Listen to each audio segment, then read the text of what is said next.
thinking about utilising the space. And I'm going to show you just how easy it is to create cinnamon dust everywhere, bake and cook.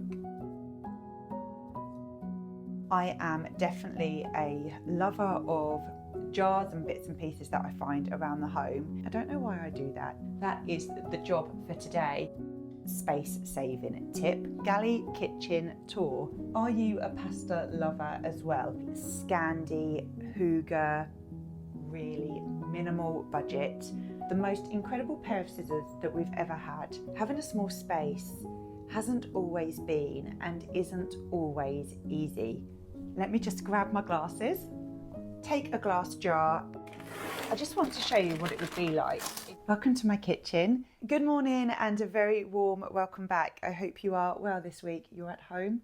You have a drink of choice. I have a coffee, of course. A coffee. I don't know if you know this, but I do not drink tea. I never have. I'm not sure why I don't, but I'm definitely a coffee girl, always have been.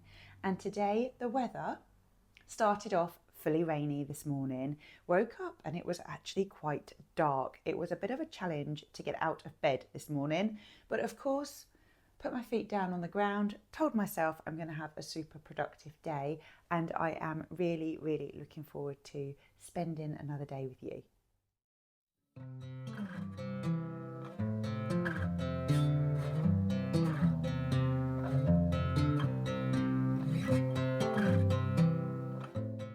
Weather, sunny spells and isolated showers for most today. Rain in the southeast will clear, highs of 16 degrees. Hands on the wheel of my 13 Ford. It's me and you. I'm zoning out and you're acting bored. Don't remember the last hour, the last years. Did I hurt you bad? You grabbed my hand. Did you get lost down in Sleeper Land?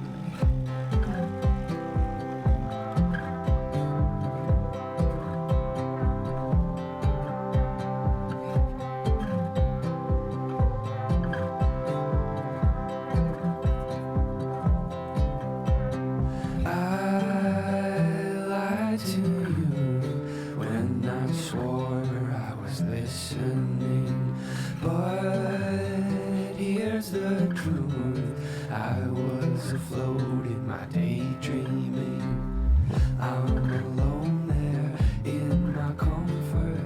No adventure can startle me. You say understand. Dreams are but dreams down in Sleeper Land.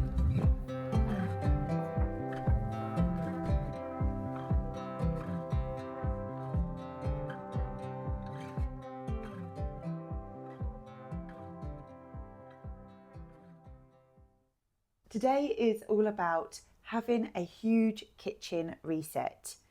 The last time I did this, I think, was the autumn, but not in the same way that I'm going to be doing it today. We have a small galley kitchen. Our home is relatively small. We intentionally live small. And I thought today we could have a look through what space I have available, where things are from, how I store everything, because I get quite a lot of comments about how I manage my small space at home. And obviously there's just GB and I, but many of us intentionally live small or we have small spaces. Today is not going to be about a lot of speed. I'm not going to be speeding things up. Today is going to be a very wholesome vlog where we really look deeply into storage and ways that we can utilize a small space. We designed our kitchen ourselves. It didn't look like this originally. In fact, we were still in our old property and had this property at the same time. That way we were able to keep away from the mess and have the kitchen designed in a way that we felt would be more beneficial for our family. You probably can see that we are very much a open plan, although not widely open. I know there's lots of apartments and houses that have a very wide open space. We have 2 separate rooms. So through there is the kitchen. We're currently standing in the main room. The arch window is over here, and this is a self-facing apartment. So the sun rises, yes, it does rise. I was going to say rises, it does rise. The sun rises over here, and then it will come up and over the apartment by lunchtime, and then it sets over here towards the evening. And actually, it does give us such a lovely sunset view out of the window, out of both windows, but also it gives this very warm lighting in the kitchen. Having a small space hasn't always been and isn't always easy, but I do find that if I am organised, I say I actually mean we, GB and I, if we have an organised home, it makes the home a much calmer, more fulfilling and lovely space to be in. It's a very lived-in kitchen. We do a lot of home cooking from scratch. We very much try and cook or bake as much as we can these days. I am a pescatarian. GB eats meat, but we try if we can to avoid processed foods and really find joy in home cooking. So having a small space, but having everything organised, and everything to me, I feel needs to be aesthetically pleasing, really helps us to fully embrace being in that room. And one of the inspirations that I've had for my kitchen is a very Scandi Hygge style. And this morning you'll have seen me flicking through a book from back to front. It's one of those coffee table books, and I do this with coffee table books or magazines. I tend to read sometimes back to front, flick through that way. I don't know why I do that, but it's something that I do, and you may have noticed in the little clip that I was flicking through back to front, but it's because I was looking for something. I wanted to share with you a little bit of inspiration of the style of our kitchen and where I've got some of my ideas from. The book that has really inspired me is this one. Let me just grab my glasses. Firstly, I absolutely love the cover of this. This is Hygge, a celebration of simple pleasures living the Danish way.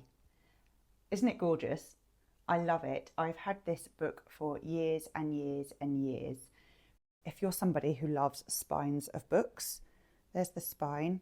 It's a very textured book. If you're somebody who loves texture, velvet, shiny. Anyway, let's have a look inside.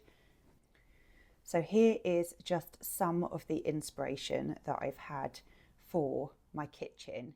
That would be the ultimate dream, is to have a huge kitchen with a pantry on the side that looks like this. But I don't have that. But I wanted to find a way that I can bring the style in. And it's not just about what it looks like. It's about making somewhere personal to you and an enjoyable, relaxing, aesthetically pleasing, because for me that is important. If I have somewhere that looks beautiful to me, then I will want to be in it. Creating the kitchen in a way that really is a joy to be in makes me just want to bake and cook and everything about being in the kitchen. The page that I was showing you is all about having comforting accessories and how you style those and thinking about utilising the space. And I think that is really, really key for this kitchen because, as you can see, it's a galley kitchen. GB and I can both work in here, but we've had to be quite clever in its design. I'll share a little bit more about that later on. As I mentioned earlier, we really are working on home cooking and home goods and real wholesome food. And these few lines really struck a chord with me. And I thought, yes, I can understand why having a beautiful but utilised storage space does help to inspire cooking. Fill a row of glass storage jars with pasta, pulses, sugar and flour, the kind of comforting dry goods that create the impression of nourishing home cooking. Fascinating to me because I really picked up the words comforting dry foods. When you think about a busy day and what you want to eat in the evening, it is the dry goods. It is for us something like a lentil dal or something like a pasta. I had pasta last night with a homemade tomato sauce, and my goodness me, did I feel absolutely satisfied after I had that nourishing food. Impression of nourishing home cooking. If it's readily available and it looks nice, you're going to want to use it. And I experimented with that and it definitely worked for me. Welcome to my kitchen. This is it. So we have this walkway here between our main room and then the kitchen. I thought before we get going and have, a really deep dive into the space itself, I thought I would probably share with you just a little bit more about what it's like living in a small space like this and how we designed our kitchen. Because as I said, when we moved in, it wasn't like this. We designed it ourselves. GB and I were very, very like-minded in what we wanted. We both love natural materials, neutrals. We love blacks and woods and stainless steel. When we first looked at designing the kitchen, we designed the stainless steel to be at the bottom and the black at the top. And I am so pleased we did not do that because I think that would be far too dark on the top here. Stainless steel isn't easy to keep clean. It is very, very clean, but it's very difficult to keep sort of smear free. That's the only thing I would say. I've got a few tips that I'll share with you later on about how I look after the stainless steel. It needs doing. So if you can see lots of smears on it now or watermarks, it's because that is the job for today. I think the stainless steel works really well in a small space because it's quite mirrored, so you can see the reflection of the window in the cupboards itself. We also decided to lift the cabinets up higher. So when we first of all moved in here, the cabinets were quite low down, and that works well if you're somebody who likes maybe recipe books or things like that right at the top. I went to a friend's house recently and she has lower cupboards, but all the way along the top is a bookshelf. I say a bookshelf, it's all recipe books. And it just looks absolutely fabulous. I've also seen low cupboards with utensils and pots and pans and things like that on the top. There was this huge fridge freezer in this very, very small space, and it was positioned here, sort of as you walk in. So the first thing that you would see as you walk into the kitchen is a bulk.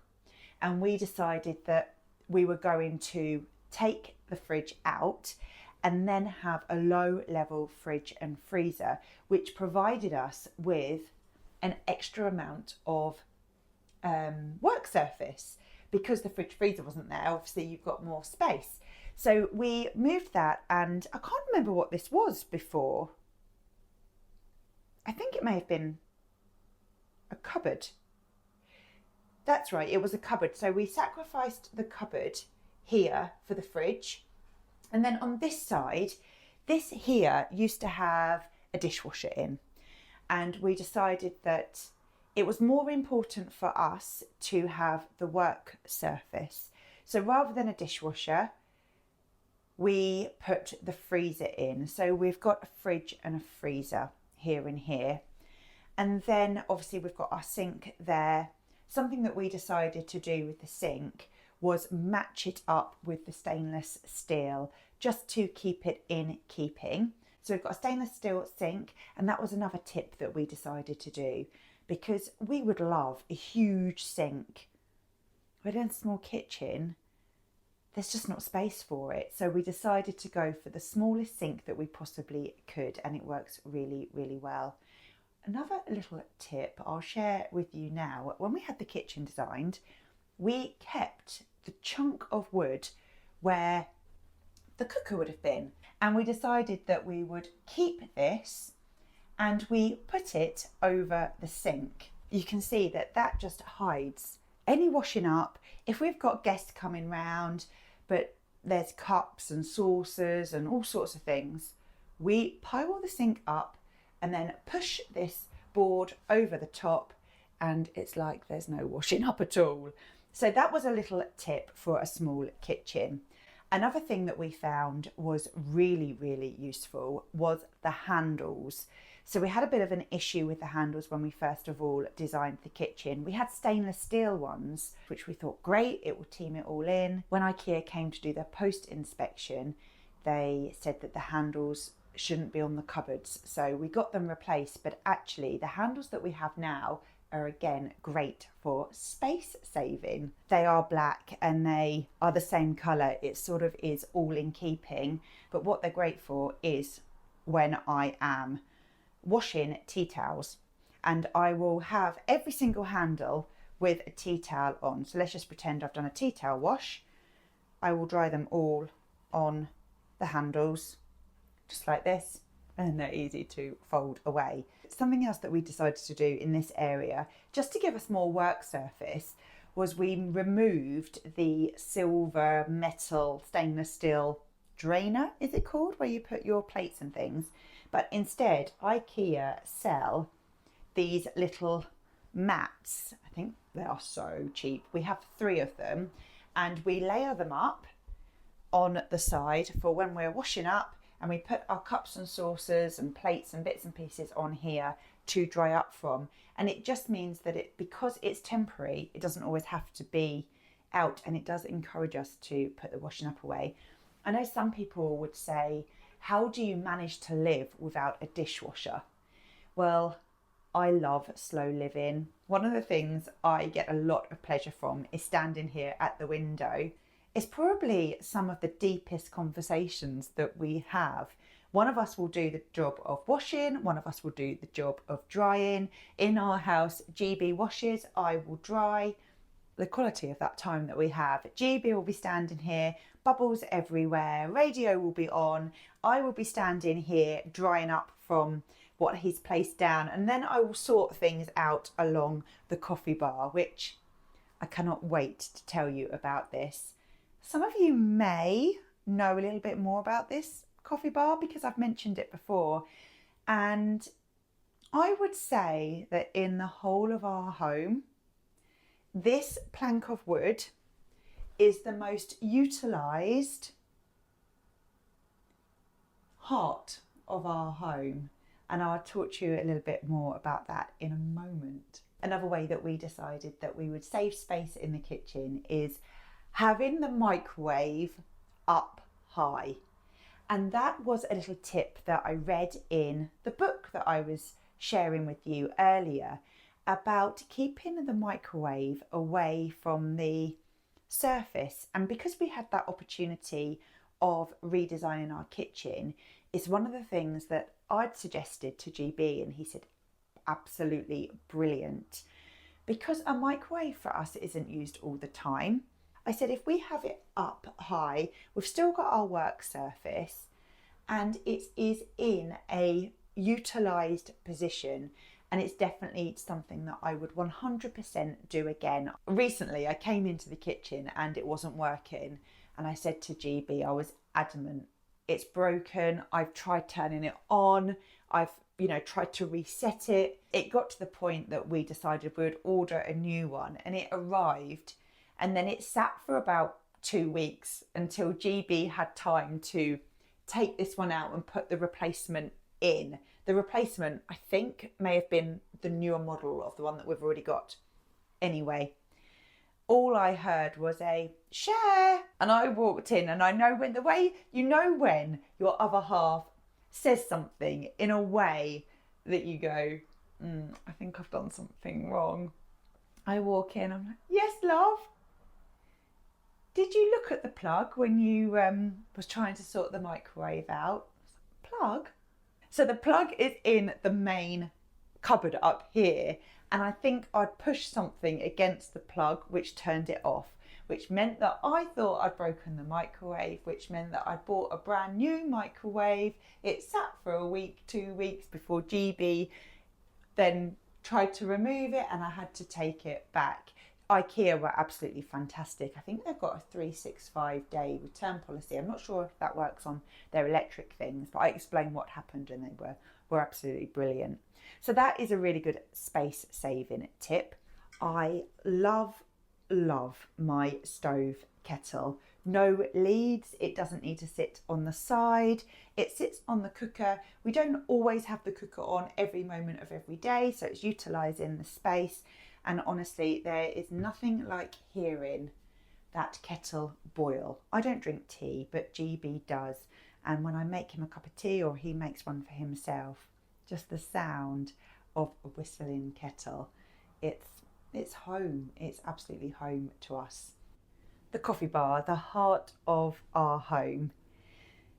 This is an addition to the kitchen. It works so well because it's literally just placed on top of the work surfaces. I have put some felt padding underneath just so that we've got more of a softer underneath rather than it rubbing against the side. This was bought for GB as a Christmas present. I know that sounds incredibly bizarre.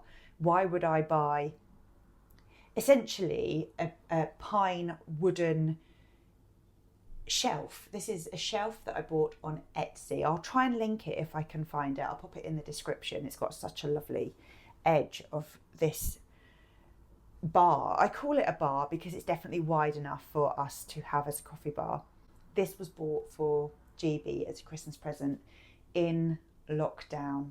And the reason it was bought was, most of you will know, GB and I met in a coffee shop, and we've always loved coffee shop vibes. Our home is very much set up in that sort of coffee shop way, I would say, of sofas facing one another. It's about the communication, it's about music and coffee and time chit-chatting. For many of us, over that period of time, we lost our routines, we lost things that we really enjoyed doing, and for us that was venturing out to coffee shops.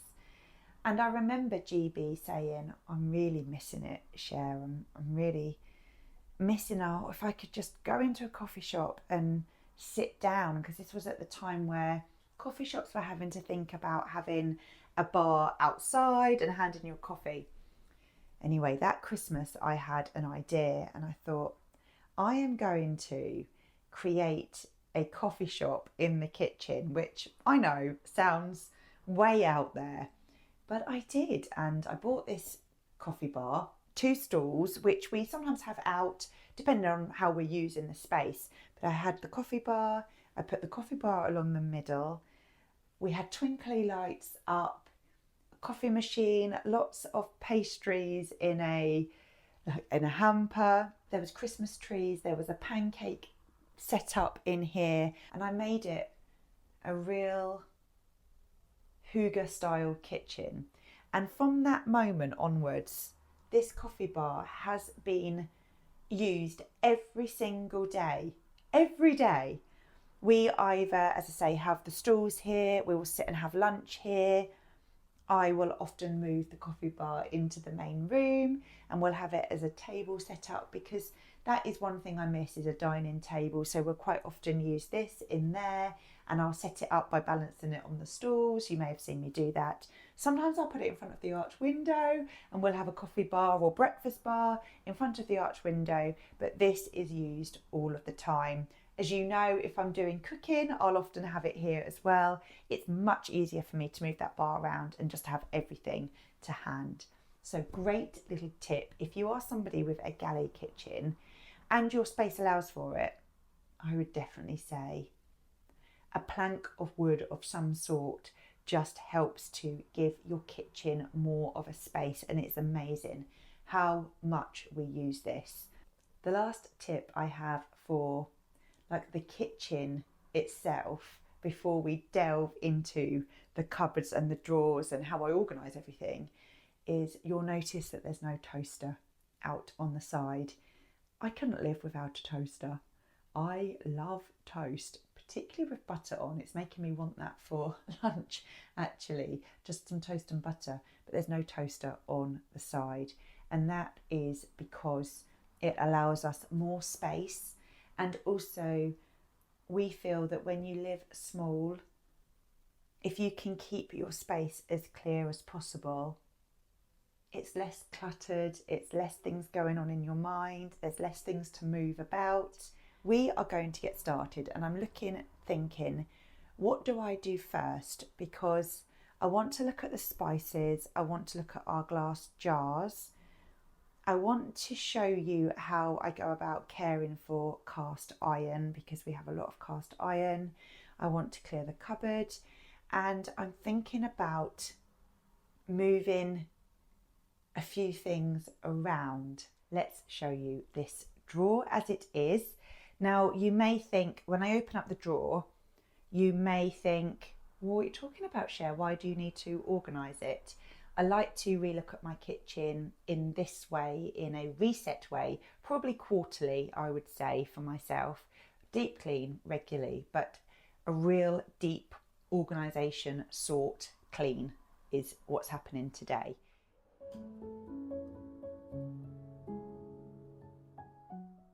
GB's been in here, and it's just upside down. But what we tend to do is put our dry goods in these glass jars. I love these glass jars. So they were from Wilkinson's when Wilko's was open. I know it's closed now. They have this black circle which I repaint and then relabel when I change things over. And that is what we're going to look at today. So at the back, these things will always just remain as they are. They work so well. It's a bit like our everything drawer at the back. So let's just take these out because they're going to stay the same. We'll take everything out of here. We'll give it a good clean, and then I'm going to go through and just see what we use, what we don't use, and does anything need repainting and relabeling.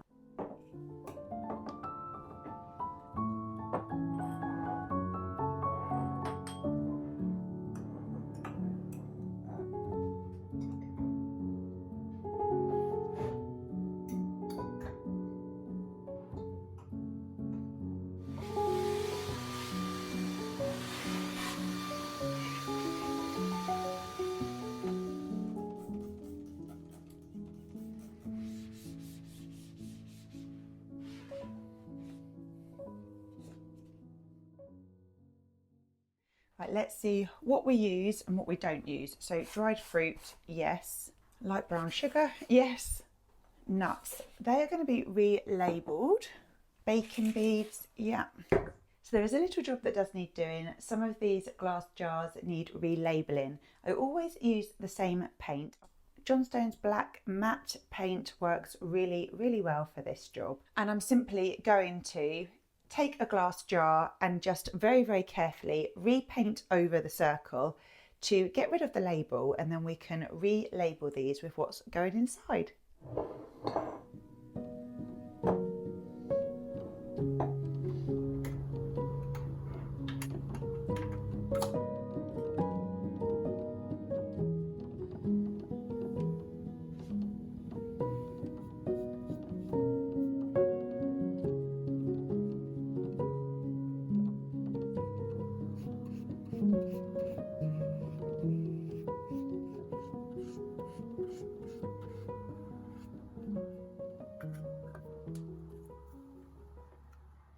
Four glass jars have been repainted. I always use the same gold pen, then I know that everything is in keeping. When I open the drawer, it's all very uniform. The glass jars were an investment when I bought them, but to utilise space, it just makes it so much better. If this drawer was just full of bags, flour bag, sugar bag, I just want to show you what it would be like if we just had packaging in here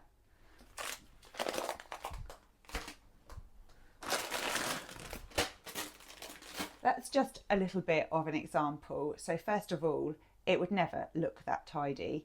Bags would be open, and at the bottom I would definitely find a lot more debris than I do with the glass jars because everything is so compact in these. But let's just close it up, for example. It's already struggling to close and everything would just become such a jumbled mess. So I'll just show you that. It's not even going to close. It's stuck. Things would get stuck. You can see there. Also, the bags would become open. So like my caster sugar, for example, although it's got the peg on, you would always find debris. If you're looking for something, it would be an absolute nightmare. That's definitely proved to me exactly why I have the glass jars rather than the packets. Where with the jars, the height is the height. I've maximised the space and I can see where absolutely everything is. Let's top up some of these jars that I've got. So I think I've got one that says pasta.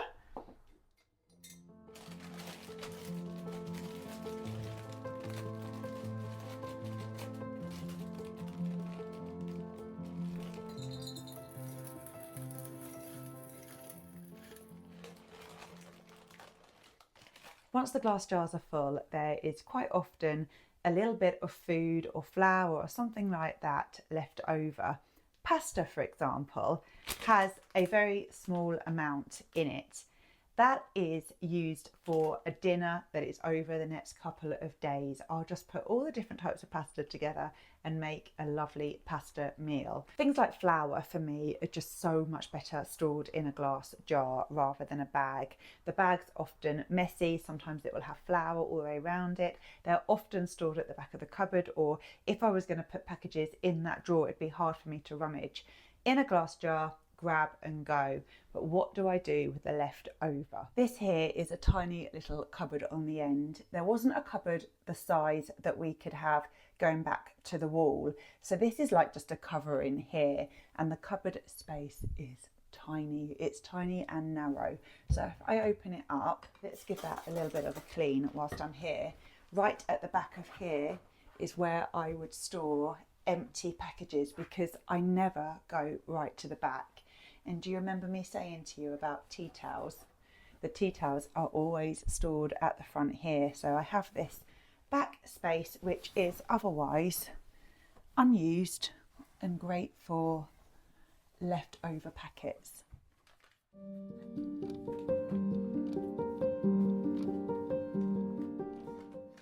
I am definitely a lover of jars and bits and pieces that I find around the home.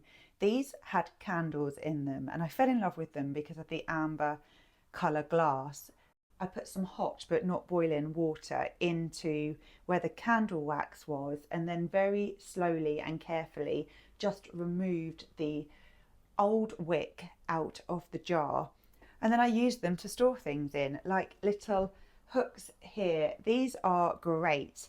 Hopefully you can see there that they open out, and then at Christmas time you'll know that I put foliage in. So open up the sucker, I put some greenery in, so here's my rosemary for example, but I tend to put quite a few branches in, and then I would make a garland around the kitchen and just keep filling. And I've got a whole lot here of different types of suckers, and then I will just create my own garland by layering on top. They're brilliant, they stick to tiles so well, and as you'll see, they easily peel off as well.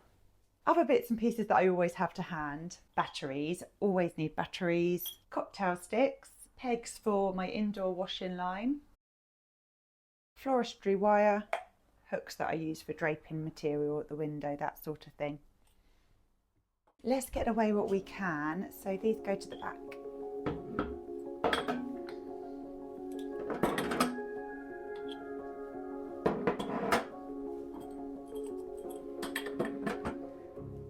My lentils, that will need filling up. I've got family round at the weekend and they've requested lentil dal, so I will definitely be buying some more lentils this week.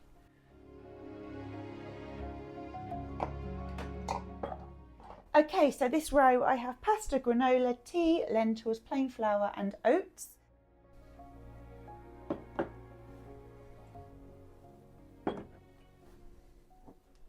was just thinking about what to put in them. They definitely will have nuts in them, but I think I'll label them like the almond, Brazils, macadamias and cashews. But I also do need another glass jar because I'm really into baking at the moment. I'm trying where I can to, as I mentioned earlier, avoid processed. So rather than just going to the shop and buying a pack of biscuits, I'm trying where I can to make them. So I'm not sure if you caught up on the last vlog where I made lemon and rosemary biscuits. They did not last very long.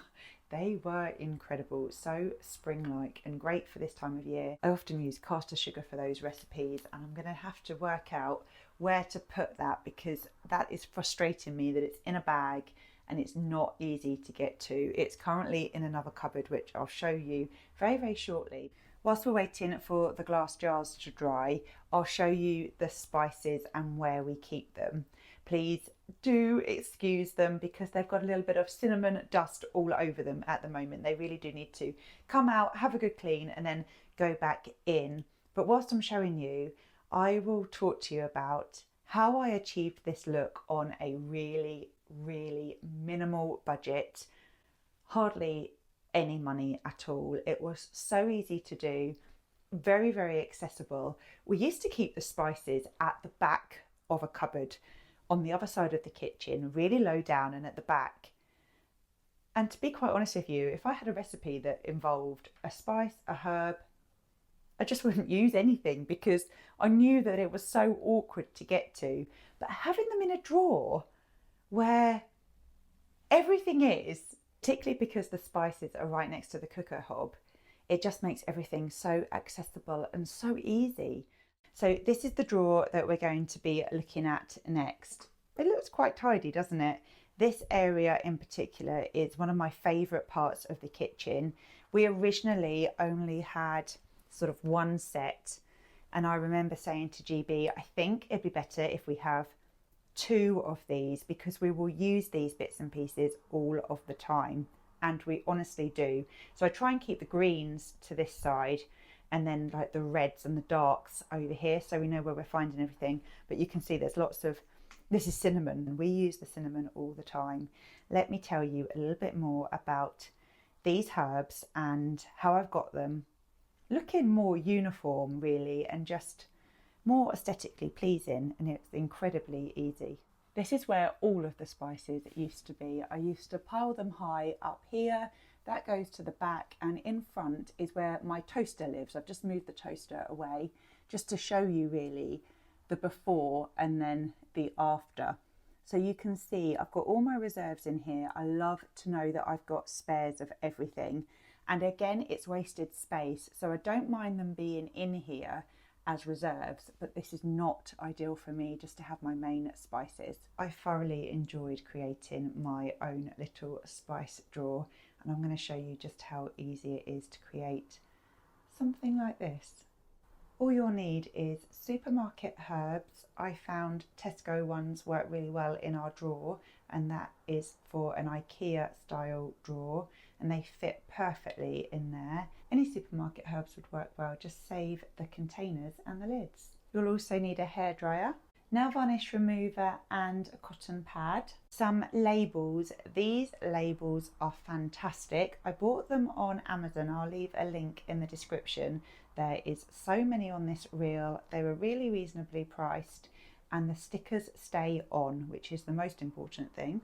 And a pen of choice as well. I really like these metallic craft work pens. The gold on these is just super shiny and looks great in the kitchen. Take your empty spice jar and remove the outer label. I'm just going to use my hairdryer to heat the sticker, which will help to remove the glue.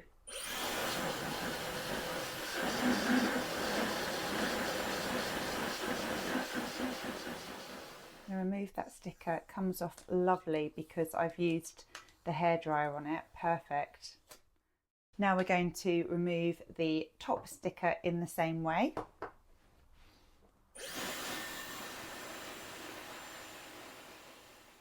I find that the top stickers are a little bit more challenging, so I'm going to peel it off, see how it comes. Yep. Oh, it's good. Perfect. Now sometimes when you take off stickers, this one's fine actually. The top is very slightly sticky. So to remove that stickiness, I'm just going to take a little bit of nail varnish remover, just a bit, wipe over, might as well wipe the glass. Perfect. Then it's easy to label them. I found that once you've done one, place the next one next to it so that you can see exactly where to place your labels.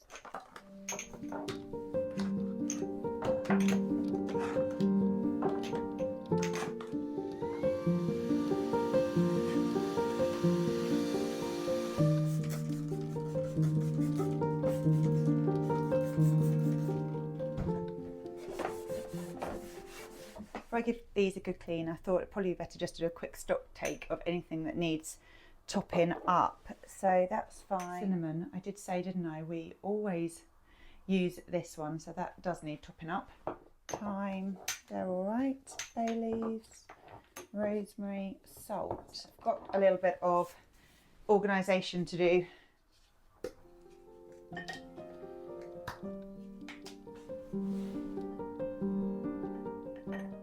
I always save little spice jars because you just never know when you're going to need them. Glass jars like this can come in so handy, maybe to put a few nuts in as a packed lunchbox or snacks, that sort of thing. Even something like a wildflower posy, which we did in the last vlog, just looks so beautiful in a little glass jar. But don't get rid of them because you just never know when you're going to need them.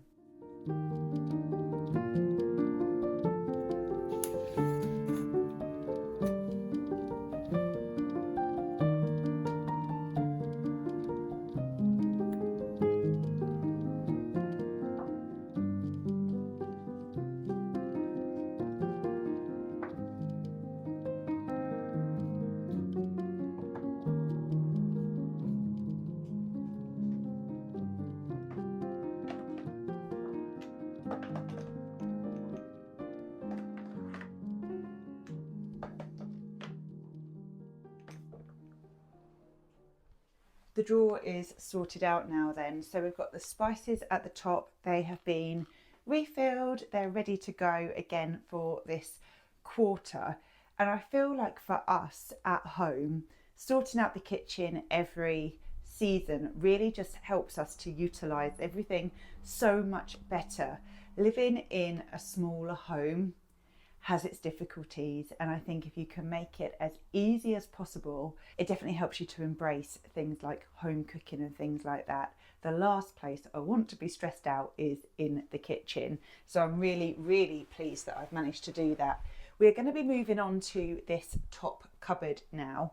Whilst I empty that cupboard, I'll get everything out on the side, give it a good clean, but whilst I'm doing that, I thought you may like to see what I saw yesterday over in B&M. So I was there picking up some glass jars. I'll show you those in a moment. But I thought whilst I was there, it would be a good idea just to have a look at their kitchen storage, because you may be watching this if you've got your own kitchen that you want to sort out or utilise or look at the space better. When I go into places like B&M, I look for glassware, but that is purely because there's two adults at home. I don't have to worry about little children running around or dropping anything. So I have got some footage of glassware as well as the plastic storage as well, just for inspiration really.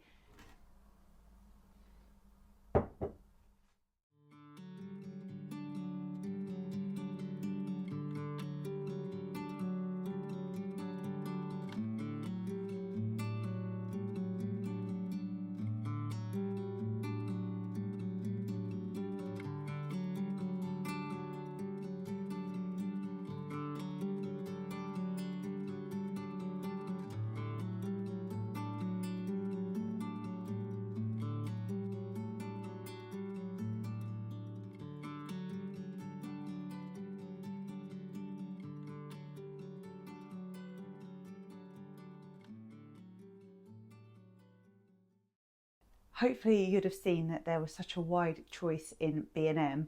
I first of all went down the aisle and thought, where is all of the storage?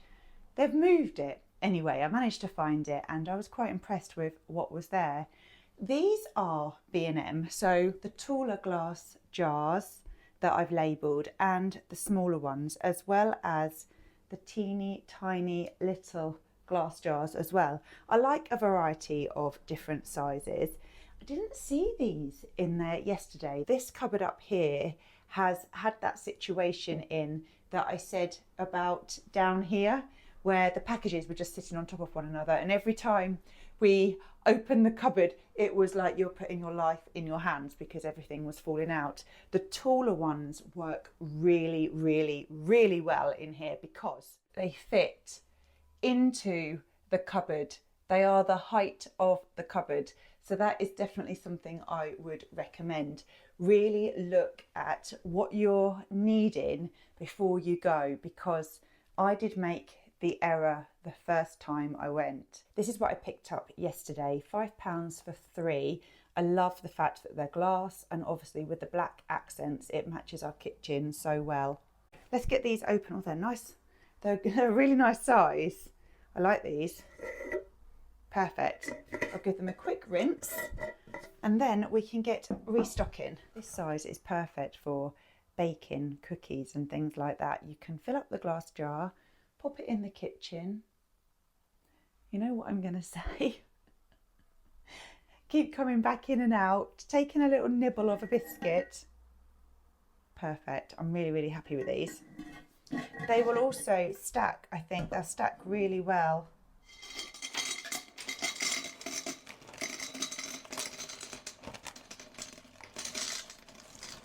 Are you a pasta lover as well? You may think that this is quite a lot of pasta. It is quite a lot of pasta, but I have different pastas for different meals. I've got my spaghetti, which I had last night. I had that with like a tomato sauce with prawns and Parmesan cheese. Delicious.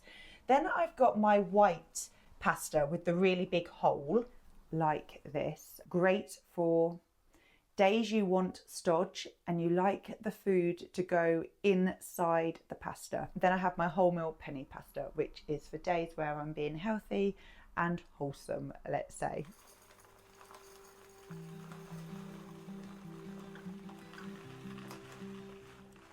Got my caster sugar in this one for baking. And I was just thinking that these glass jars would look really nice in the drawer that we've just reset. Perfect. I just need to get some labels. I'll show you these because these labels are very similar to the round ones, again from Amazon. Stick really, really well, but also peel off so you can change them and that sort of thing.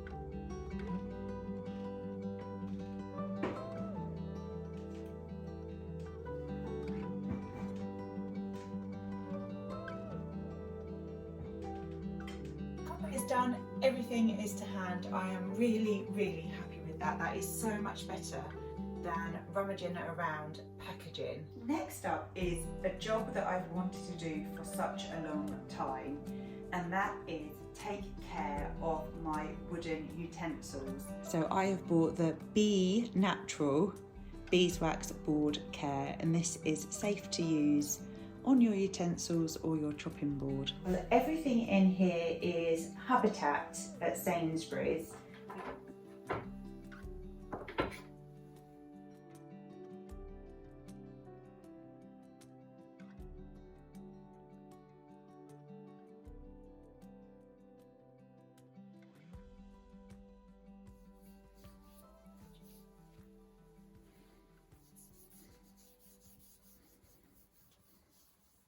These ones this side are done and these ones over here are not, and I think you can definitely see the difference. Some of them are just soaking in. I think I'm going to need to leave these out to dry. I cannot believe how well they're coming up. I'm going to show you what this drawer looks like where the cast iron pans are. We'll get them out, I'll give the drawer a good clean, and then I'll talk to you a little bit about how we take care of those pans. Here's the drawer. The cast iron pans are from IKEA, so let's get them out. I've got a griddle here. Let's move that over there. I've got a gigantic wok one. I've got a frying pan, and then over here I have my pot. You'll all know, you've probably seen my pot.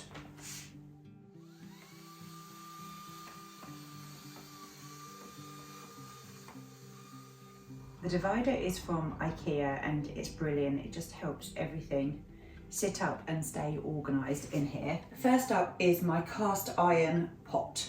My lovely little pot, I think it's about £45, and it is probably the most used item in the kitchen. I use it daily, whether it's pasta or soup, a simmer pot to make the home smell lovely. This means so much to me because all my love and my care goes into whatever I'm cooking in the kitchen. But cast iron really does need looking after, and it took us a little bit of time to know exactly what to do.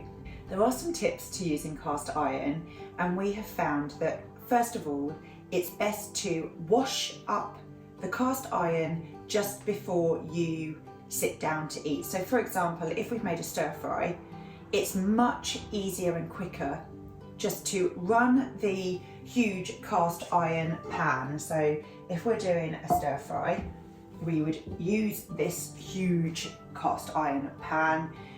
Once we have cooked, it will be over on the stove, dinner will be dished up, but one of us will run this under a hot tap. Obviously you cannot hold the handles when it's hot because you'll burn yourself, so you'll need to pick up the cast iron pan with a tea towel or oven gloves, something where you won't burn yourself. Run it under the hot tap. Then when it's under the hot tap, no washing up liquid. Cast iron doesn't like washing up liquid. In fact, it doesn't need anything. The only thing you need when you're washing up cast iron is one of these silver cleaning balls. Let me show you it up close so you know what I mean. Don't worry, it's a clean one. When you buy your cast iron, be sure to buy these. They're super cheap and you can get them everywhere, in every supermarket and every homeware shop. So you've got your hot pan, it's got food in, you run it under the tap and you use your scouring pad just to remove any marks, food. And I cannot tell you how quick and easy it is. After dinner, when we're standing here, as I mentioned before, GB's washing up, I'm drying up, I would just make sure that the pan is completely dry, because if it's not dry, it will rust. So you just make sure it's dry, but then they need treating. So you need a little bit of olive oil and you just pour it in and then rub around. I'm just using a clean tea towel because this will just go in the washing machine. And I rub around and you'll see how they shine once they've been treated. And the reason that you're treating them is to not let in any water. If I turn this over, you'll see the back. I don't do the back every time, but I do the a good shiner. And that's that one done. After they've been treated with the oil, they just come up so beautifully.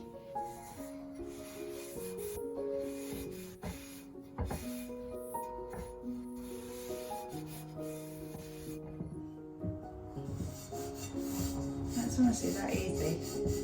Do you have cast iron pans at home? I'd be really interested to know how you look after yours. Do you have any tips maybe that I've not mentioned, and how do you find them? Or are you somebody who's thinking of getting cast iron?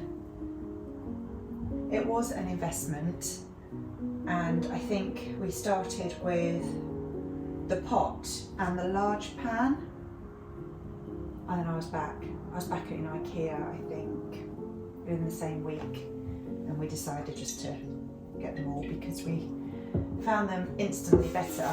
Today really was about just giving them a really good treatment. They haven't had a good treatment for a while now, but honestly, just a very light coating of oil, very, very light after washing up, and you're good to go. Drawers been cleaned and the cast iron's been treated.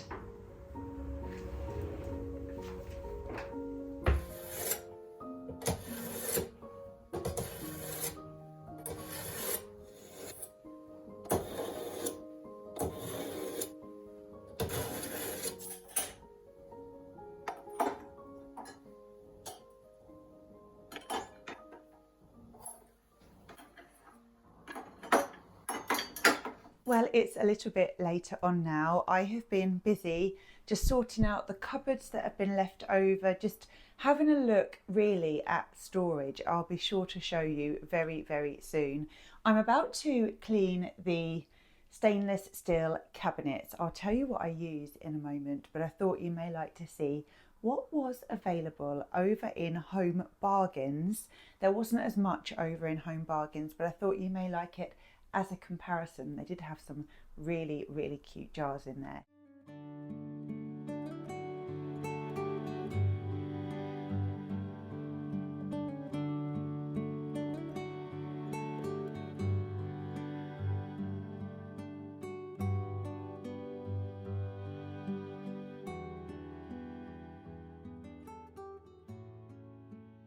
Sure that all over the high street, IKEA, supermarkets, Tesco, Sainsbury's, etc., all sell similar things. Right, I'm going to give these stainless steel cabinets a very good clean, and what I use is very, very simple. I just use white wine vinegar spray. I've tried all sorts of things, but that is definitely what brings these up the best. If I'm looking for a real deep clean, or there's lots that I'm doing around the home and I'm making up my own solution, I'll use the white vinegar spray as well as a little squeeze of a lemon. It just gives it a little bit extra strength. I think because the lemon is full of acid, it just helps to give everywhere a little bit more of a gleam. Today I'm just using the white vinegar spray. Probably just as important as the cleaning fluid that I'm using is the cloth, and I always use a 100% cotton. This one's a napkin, but a napkin, a tea towel. I always have napkins that I have for when we're having dinner or when friends come round. They're separate, and then I have a set of napkins that are 100% cotton because I find that they're cheap, especially places like IKEA. Or tea towels work just as well, as long as they are 100% cotton. Right, let's give this a good clean. I'll show you just how sparkly I can get these stainless steel cabinets.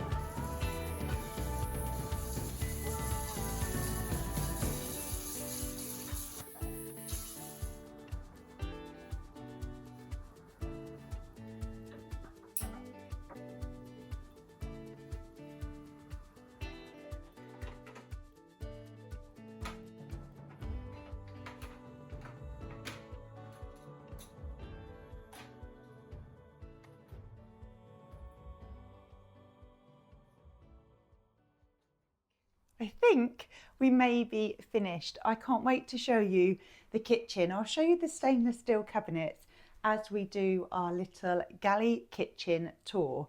I'm just wondering if you'd like to come through and I'll talk you through what we've got in our kitchen and how it currently looks. I am so happy that I have just spent a day off doing this today. I know that going forward it will help my mind, my body, my soul. I love to cook, I love to be in my kitchen, and just to have everything organised again for the next quarter just makes me feel so incredibly happy. I cannot wait for GB to get in tonight. He's on cooking duty this evening. I'm so excited to share with you my very small but organised kitchen. So first up, we have my teeny tiny cupboard. I mentioned about the tea towels that I put at the bottom. Lots of them are in the washing machine at the moment, but normally it goes right to the top. Then at the back there, that's where my spare bits and pieces will go, like my flour, sugar that I need to refill. This is my breakfast area, so I've got jams, honey, coffee for the cafetiere. How wonderfully shiny do the kitchen cabinets look. I'm so happy with them. Best thing, white wine vinegar. Let's open up this cupboard. So this is our plates and that sort of thing. Sorry about the bunnies, they will be coming down at some point, but I just like them too much to take them down at the moment. Here is the cupboard. I wonder if you've got a good view. Move the bunnies out of the way. Hopefully you can see. If I pop that. This is the main cupboard that we use. So right at the top is my very, very special Denby cups. Mrs. P bought me those. I've got my Denby cups for when friends come round, teapot, cafetiere and stainless steel jug. That's all at the top. Along the middle shelf there, that's the main shelf, and the bottom shelf that we use probably in the kitchen. It's where our bowls are, plates, glasses, and it's where I keep the decaf coffee. I like to keep the butter in here. We've got large pasta bowls, plates, etc. You can see what I mean about the reflection of the window in the stainless steel here, can't you? Just gives a little bit more of an illusion of space. Let's open this one. Recipe books at the top. I did think about moving these, but actually I think that they are probably better there. I've got our canned goods here. I always have cream of tomato soup in case any of us are sick. So there's a couple of those in there. There's nothing like a can of Heinz tomato soup to make you feel better. But that's the canned goods, and then our coffee. GB's coffee's there and mine is here, flavoured, almost like a Nutella flavour. Oh my goodness, praline flavour, essence of a coffee, just yum. So that's mine and that's GB's. I think I may have shown you inside here earlier on today, but this is a kitchen home tour section. So I'll very quickly just show you again. Glass jars, let's bring you around. More glass jars in this cupboard, but much better organised than it was earlier on today. This works so well for us and our collection of olive oils that we've got, extra virgin, groundnut oil, sesame oil, more extra virgin, apple cider vinegar and our balsamic. They fit so well into this IKEA drawer. These are from Tesco, but I did see something very, very similar in B&M. Oh, the sunshine's coming through. It's sunset. Do you remember me saying about the sun coming through the kitchen in the evening? It's just about coming through. There's not been much sunshine today, but a little bit of a sunset. Spices here, really close to the cooker, works incredibly well. They've all been restocked. There's a couple of new ones in there like cayenne pepper, which I know that GB likes on his meat, sometimes makes things nice and spicy. All fresh, all cinnamon dust free now. And then over here, I wanted to share with you the most incredible pair of scissors that we've ever had. They are the king of all scissors. They stay in the kitchen. They're used on food only. They're not used for paper or anything like that. Definitely worth having a really decent pair of kitchen scissors. I'll link those in my description. Next drawer down, you'll know that I treated all of the utensils. Let's just have a little look at how well they've come up. Definitely worth doing, and I won't leave it so long next time. I've also sharpened all of the knives as well, which I know going forward over the next couple of months, that will make such a difference when we are spending time cooking in the kitchen. Everything else is pretty organised in here. Here I have the dried goods. I've talked to you about everything at the back. You know what's in these jars. There are 4 missing because the paint is still wet. I don't know why. I think maybe I was a bit heavy-handed, but they will be put back once they're dry. I think they're going to have different types of nuts in all of them. I told you a little bit about this cupboard. So we've got our toaster in here, fits perfectly. At the back, behind the toaster, is the leftover spices that will be refilled. Here we have got some protein and our vitamins, some of the vitamins, and then we have some sort of meal preparation boxes for when we want to prepare meals for the week. I didn't show you the fridge or the freezer today because I haven't worked on them. The freezer does need defrosting. The fridge is pretty organised, but we are due to do a food shop, so there's not much in there. Next to the freezer is the bin storage, and I thought, you don't really need to see what the bins look like. And then next to the bins is the washing machine. I have shown you everything that I've been working on today. Oh, I am quite tired, I have to say. I've done some really good work today in here. I've sacrificed a day off, but it was definitely worth it. And I have loved spending the day in the kitchen as well as with you. And I'm really hoping that it's sort of shown you a little bit more of how I live at home, small home living, small kitchen living, just a little bit more of an insight. I always find it really interesting in other people's homes, how they do things, how they display things. GB's home, we are off to the gym, so I'm going to go get myself ready, but I will see you all again on Saturday. Bye for now. Take me home.